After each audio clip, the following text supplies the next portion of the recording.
apa kabar? Jumpa lagi dengan saya, Zulfikar Ramadan. Oke, kali ini kita akan lanjut ke pembahasan berikutnya. Simak videonya baik-baik dan tonton sampai habis.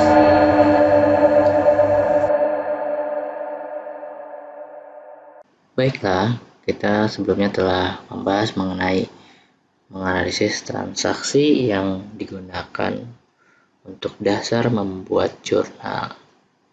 Nah, kali ini ditampilkan sejenak mengenai contoh jurnal yang bagus dalam bentuk tabel. Seperti ini, mana di sisi debit dan kredit, kemudian ada tanggal, terus nama rekening dan keterangan transaksi tersebut. Contohnya setoran modal, terus beli kendaraan secara tunai. Ada nomor referensinya itu 1 dan yang kedua berarti nomor 2. Selanjutnya adalah ketika kita sudah menjurnal, kita harus memposting ke dalam buku besar. Ya, kali ini kita akan mempelajari terlebih dahulu mengenai buku besar, dan dalam buku besar itu ada namanya buku pembantu. Buku besar merupakan catatan akhir atau book of final entry. Kalau jurnal merupakan original entry tadi, book of original. Nanti buku besar ini akan tercantum di dalam laporan keuangan, yaitu ada neraca, laporan laba rugi, dan laporan perubahan modal. Sedangkan yang dinamakan buku pembantu adalah merupakan rincian dari buku besar, artinya subbagian dari buku besar. Artinya hanya mengklasifikasikan lebih dalam lagi dari nilai atau nominal tercantum dalam buku besar. Oke. Yang jelas adalah tidak semua buku besar memerlukan buku pembantu. Nah, contoh buku besar yang merupakan buku pembantu, misalkan ada piutang. Kenapa? Karena banyak orang yang berutang dengan perusahaan kita, sehingga kita perlu mencatat ada piutang si A, piutang si B, piutang si C, maka masing-masing perlu memerlukan rincian. Nah, ini namanya buku pembantu.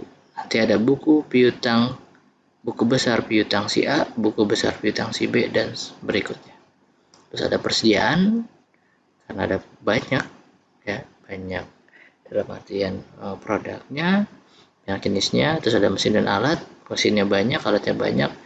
Jadi yang itemnya bisa dijelaskan lebih rinci lagi atau banyak jenisnya, maka diperlukan buku pembantu dari buku besar tersebut. Ya, terakhir itu contohnya lagi hutang. Oke.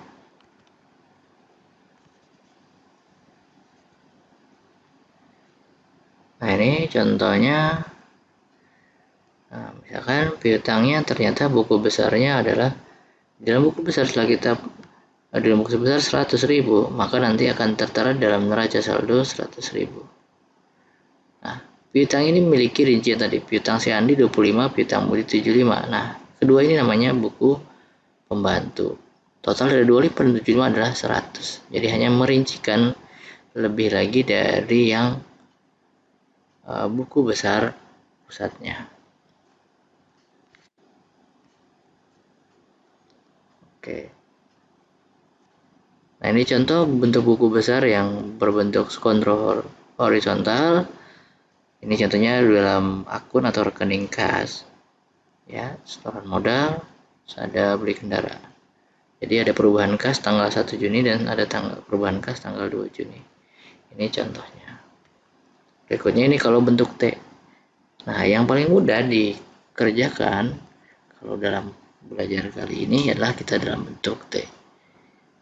Nah, contohnya dalam posting buku besar adalah contohnya ini. Kita sudah pernah mempelajari membuat jurnal, yaitu contohnya pada contoh yang pertama dalam jurnal yaitu menyetorkan modal dalam bentuk uang tunai. Nah, posting ini merupakan proses memindahkan ayat-ayat jurnal ke dalam buku besar.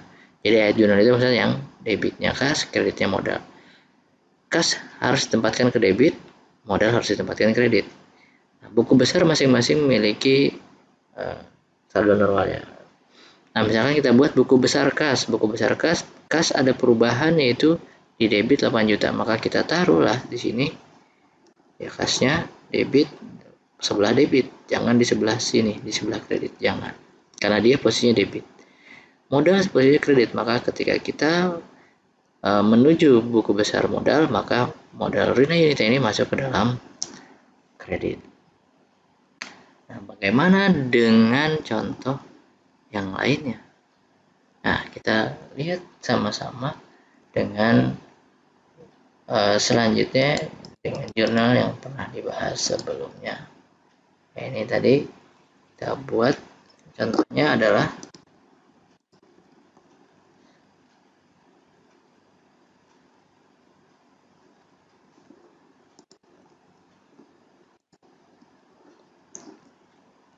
oke, kita buat contohnya. Yang pertama adalah kita punya buku besar kas. Tadi ada perubahan di debit 8 juta.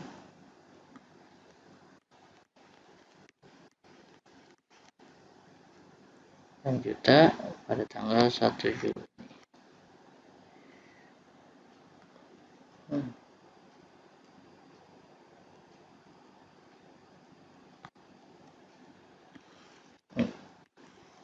Ya, pertama kita punya buku besar kas. Nah, biasanya kas ini paling banyak, jadi kita mesti buat lebih banyak sendiri. Ini tanggal 1 bulan 6. Ya, kita lihat ke transaksi yang pertama ya. Tanggal 1, ini tanggalnya tanggal 1 di situ. Kas di debit, modal di kredit 8 juta. Nah, satu lagi karena yang kita punya pertama kali. Jadi ini saya contohkan tidak berurutan, berarti berdasarkan transaksi. Yang ada jurnalnya kita buat dulu buku besarnya, jadi tidak berurutan. Nanti ketika dibuat harus berurutan. Ini saya kasih tahu dulu, kas normalnya di debit, untuk modal normalnya di kredit. Nah, sekarang ada penambahan 8 juta di transaksi nomor 1, itu sama tanggal 1 bulan 6. Oke, transaksi nomor 1 sudah kita masukkan, sudah kita posting ayatnya ke buku besar. Bagaimana dengan transaksi kedua? Yaitu ada kendaraan dan kas. Kendaraan belum ada, buku besarnya kita buat, dan kas sudah ada. Oke, kita buat berikutnya.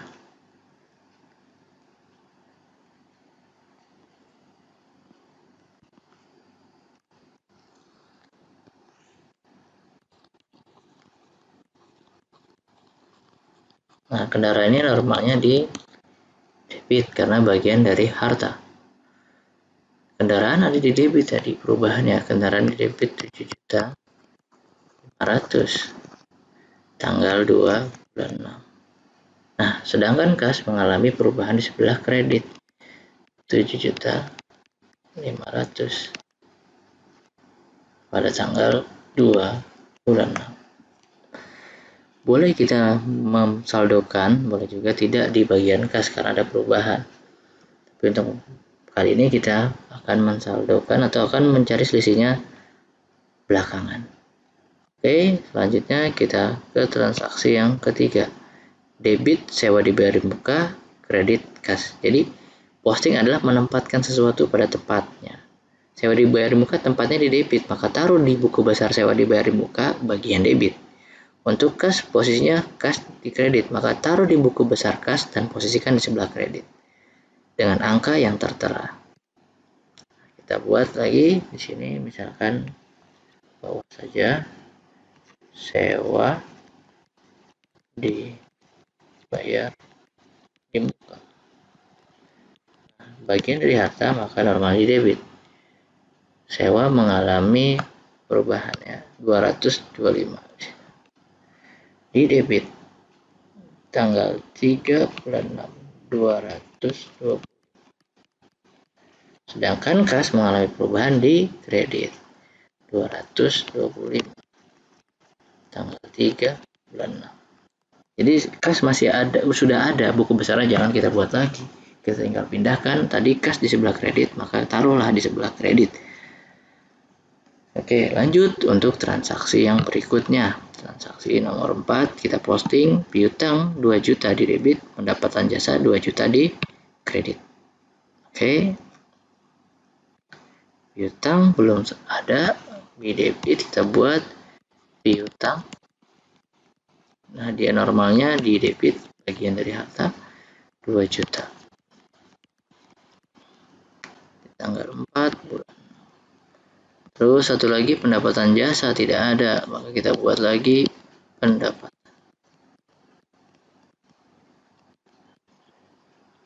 Nah, ini normalnya di kredit. Itu sebesar 2 juta di kredit sesuai dengan jurnal yang sudah dibuat tanggal 4 dan 6. Oke. Ini ya, piutang di debit, pendapatan di kredit. Berikutnya transaksi tanggal 5 atau nomor 5, kas debit 1.500.000, piutang di kredit 1.500.000. Kita taruh di kas tanggal 5 bulan 1.500.000. Jadi sebenarnya ini mudah, kita tinggal memindahkan ke posnya masing-masing. Jadi menempatkan sesuatu pada tempatnya, kalau filosofi dari posting ke buku besar ini. Ya, jadi untuk kasnya 1.500.000 di debit, piutangnya 1.500.000 di kredit tanggal 5 bulan 6. Nah, jelas di sini sudah tertera. Kita posting yang transaksi nomor 6, beban BBM di debit, kas di kredit, dan beban gaji di debit, kas di kredit. Sebesar 400 dan 500. Kita buat beban BBM ada nggak sih? Oh, nggak ada, kita buat di bawahnya. Kalau gitu, beban normalnya di mana? Debit. Angkanya tadi 400. Tanggal 6. Kemudian ada lagi beban gaji. Beban debit ada 500.000. Tanggal 6 bulan 6. Oke, sudah benar 514. Kita masukkan ke kas. Nah, sebelumnya sudah pernah saya bahas. Kita bisa langsung dua-duanya kita masukkan ke dalam kas, digabung 400 tambah 500 jadi 900. Boleh jika kita tidak, dua-duanya digabung, disatu-satukan. Misalkan seperti ini, 400 tanggal 6 bulan 6 dan 500 juga pada tanggal 6 bulan 6. Seperti itu. Jika langsung 900 boleh, karena kita akan buat jurnalnya nanti 1. Sementara yang kita buat sini jurnalnya adalah 2. Berikutnya, transaksi nomor 7, tanggal 7 Juni. Kas di debit 400, piutang di kredit 400. Kas di debit 400. 7 bulan 6. Nah, coba lihat kas debit 400. Piutang di kredit 400. 7 bulan 6. Ya, satu debit, satu kredit. Jangan sampai salah. Ya, ini transaksinya. Debit kas, kredit piutang. Lanjut tanggal 8, peralatan kantor debit, modal kredit. Peralatan kantor, oh belum ada, kita buat. Peralatan. Itu normalnya di debit. Nah, peralatan ini tadi sudah dibuat, harganya 50.000. Tanggal 8 bulan. Nah, lawannya adalah ya modal 50.000 di kredit. Modal sudah ada, misalnya 50.000. Tanggal 8 bulan. Lanjut transaksi nomor berikutnya, nomor 9. Itu kas di debit modal di kredit 2 juta. Kas di debit tanggal 9 bulan 6 2 juta. Ya, modalnya di kredit 2 juta. Tanggal 9 bulan 6. Transaksi nomor 10 sekarang. Ya, ini bank meminjamkan kita debit kas, kredit hutang. Kita geser debit kas sebesar 8 juta. Tanggal 10 bulan 6. Ya, kreditnya adalah tadi kreditnya hutang bank belum ada, kita buat lagi hutang bank normalnya di kredit. Nah, hutang di kredit sini 8 juta tanggal 10 bulan. Lanjut ke transaksi nomor 11, hutang bank 2 juta, beban bunganya 75 dan kasnya 2 juta sama 75. Kita bisa kita gabung jadi 2 juta 75. Nah, hutang banknya di debit 2 juta tanggal 11 bulan 6. Terus beban bunga belum ada, kita buat beban bunga. Normalnya beban adalah di debit tanggal 10 bulan 6 itu 75. Sementara kasnya itu kalau kita gabungkan ya 2 juta 75 tanggal 10 bulan 6. Transaksi terakhir adalah pengambilan pribadi oleh pemilik perusahaan Prive di debit, kas di kredit. Prive belum ada, kita buat Prive normalnya di debit. Ya, dia pengambilan pribadi 300.000 tanggal 12 bulan 6. Kasnya berkurang 300.000 tanggal 12 bulan 6. Nah, terakhir sudah selesai 12 transaksi, itu kita buat saldonya. Nah, karena nomornya di debit, maka akan saldonya terakhir harus ada di debit. Jika normal di debit, kalau kita buat, nah ini tidak ada perubahan. Tidak, misalnya kita buat kas, hitung 8 juta ditambah 1.500.000 tambah 400 tambah 2 juta tambah 8 juta dikurang 7.500.000 225 400 500 2.075 dan 300. Totalnya berapa? Nah, misalkan kita totalkan yang mudah dulu. Normalnya di kredit, maka posisi terakhir harus di kredit 10 50. Ini 7.500.000 karena posisi normalnya kendaraan debit. Ya, kredit ya ke kredit, debit jadi debit ya di debit normalnya. Ini debit, maka normalnya juga di debit. Kita taruh 225. Kalau nggak ada perubahan sih enak, dia tinggal langsung. Nah, ini kayak ini ada perubahan. Normal di debit, maka akan ada di debit. 2 juta selisihnya dengan 1.500.000 dan 400, berarti 100.000. Ya, 2 juta sebelah debit, kreditnya. Jadi kalau normal di debit, pasti yang benar adalah ketika kita mencatat yang benar, di buku besar pasti akan lebih besar nilai debit daripada kredit kalau normalnya di debit. Kalau normal di kredit pasti akan besar kredit daripada debit. Itu. Contoh pendapatan jasa tidak merubah 2 juta. Kredit taruhnya di kredit. Debit taruhnya di debit.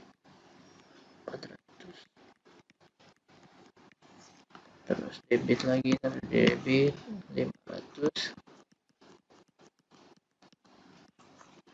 Terus berikutnya peralatan ke di debit 50.000, maaf. Nah, terus ada hutang bank. Nah, hutang bank nih kredit lebih besar daripada debit. Bank kredit, maka taruhnya kali kredit. 8 juta kurang 2 juta, seperti itu, 6 juta. Kalau ini tidak ada selisihnya, 75. Debit, taruhnya di debit.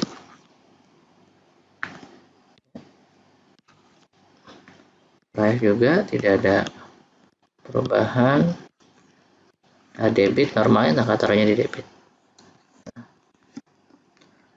Untuk kas terakhir saldonya setelah dikurangi 8.900.000.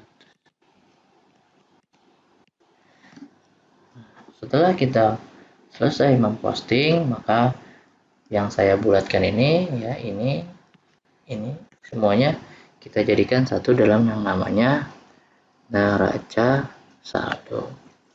Nah, neraca saldo itu misalkan kas 8.900 di debit, modal 10 juta 50 di kredit. Nah, ini belum berurutan. Ketika kita membuat neraca saldo, ya, baiknya adalah sudah sesuai dengan urutannya. Ya, ini adalah neraca saldo, di mana hasil ini atau tabel ini didapat dari buku besar. Coba kita lihat, kita bandingkan dengan buku besar yang ada. Ya.